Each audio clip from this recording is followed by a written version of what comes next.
আজ ঠিক 1 বছর পর এক মেয়ের ফোন আসলো। ছেলেটি ভেবেছিল যে মেয়েটি চিরকালের জন্য চলে গেছে। ছেলে কল ধরবে নাকি ধরবে না বুঝতেছে না। ছেলের হাত কাঁপা কাঁপা অবস্থা। ছেলে ফোন ধরে আর বলে, হ্যালো হ্যালো, তুমি কাঁদছো কেন? বলো কি হয়েছে, কি হয়েছে বলো, না বললে বুঝবো কিভাবে কি হয়েছে। ওই পাশ থেকে মেয়েটি বলছে, আজকে আমার শেষ রাত, আমি সব শেষ করে দিতে চাই। আমি আর পারছি না। তুমি আমাকে ভালোবাসেছিলে তো, একবার বলো আমি তোমাকে ভালোবাসি। ছেলে চিৎকার করে বলছে, না এমন কিছু করো না, তুমি আমায় কথা দিয়েছিলে যে তুমি এসব কিছুই করবে না। দয়া করে আমি তোমার হাতে পড়বো না, কারণ তুমি প্রতিশ্রুতি দিয়েছিলে। এইখানে ছেলে বৃষ্টির মধ্যেই বের হয়ে পড়ে। ছেলের মাথা পুরাই নষ্ট, কারণ মেয়ে ফোন ধরতেছিল না। ছেলে বলছিল কে কোথায় পাবো এখন, ফোনটা তো কেটে গেল। এক পর্যায়ে ছেলে মেয়ের বাসার সামনে এসে পড়ে। ওকে দেখার পর খুব ভালো লাগলো।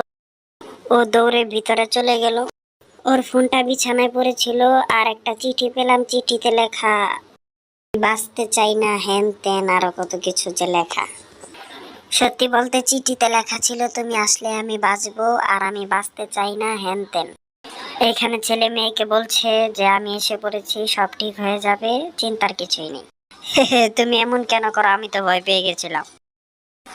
কথা দাও যে আর এরকম কখনো করবা না। মেয়ে ছেলেকে বলছে, ও তুমি সত্যি এসেছো, আমি ভেবেছিলাম কেউ আসবে না, আসলে তুমি আমাকে বাঁচালে।